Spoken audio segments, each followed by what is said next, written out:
প্রিয় ভাই ও বোনেরা, আজ আমরা গালাতীয় ৪ অধ্যায় ১ থেকে ১১ থেকে একটি গুরুত্বপূর্ণ শিক্ষা গ্রহণ করব।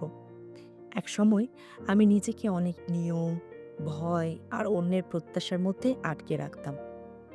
মনে হতো যদি সবকিছু ঠিকভাবে না করি তবে আমি কিছুই না, ঠিক একজন দাসের মতো, যার নিজের কোনো স্বাধীনতা নেই। কিন্তু এই অংশ আমাকে শিখিয়েছে আমার পরিচয় এর চেয়ে অনেক বড়। পোল বলেন, একজন উত্তরাধিকারী যখন শিশু থাকে তখন সে দাসের মতোই থাকে, কিন্তু সময় এলে সে তার প্রকৃত অধিকার পায়।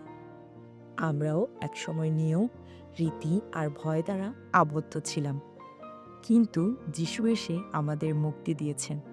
আমরা আর দাস নই, আমরা উত্তরাধিকারী। যিশুর মাধ্যমে আমি বুঝেছি আমি শুধু নিয়ম মানার জন্য না, আমি ঈশ্বরের সন্তান।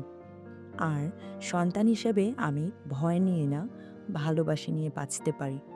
এখন আমি ঈশ্বরকে দূরের কেউ বলে মনে করি না, আমি তাকে পিতা বলে ডাকি, কারণ তিনি আমার খুব কাছে। এই সম্পর্কই আমাকে প্রতিদিন নতুন করে শক্তি দেয়। পুরনো অভ্যাসে ফিরে না যাওয়ার আগে আমি অনেক সময় পুরনো অভ্যাস, মানুষের কথা বা অপ্রয়োজনীয় রীতিনীতির দিকে ফিরে যেতে চাইতাম। কিন্তু এখন বুঝি, যেখানে আমি মুক্তি পেয়েছি সেখানে আবার দাসত্বে ফিরে যাওয়া ঠিক না। পোল সতর্ক করেন, পুরনো নিয়মে ফিরে যাওয়া মানে আবার শৃঙ্খলে বাধা পড়া। তাই আমাদের চোখ সবসময় মুক্তির দিকে রাখতে হবে। আমার জীবন এখন ধীরে ধীরে বদলাচ্ছে।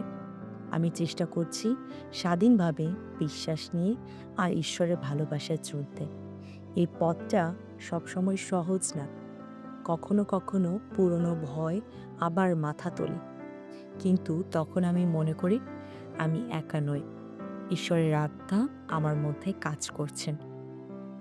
আমি একজন দাস নই, আমি ঈশ্বরের সন্তান। এই সত্যটাই আমাকে প্রতিদিন নতুন করে শক্তি দেয়।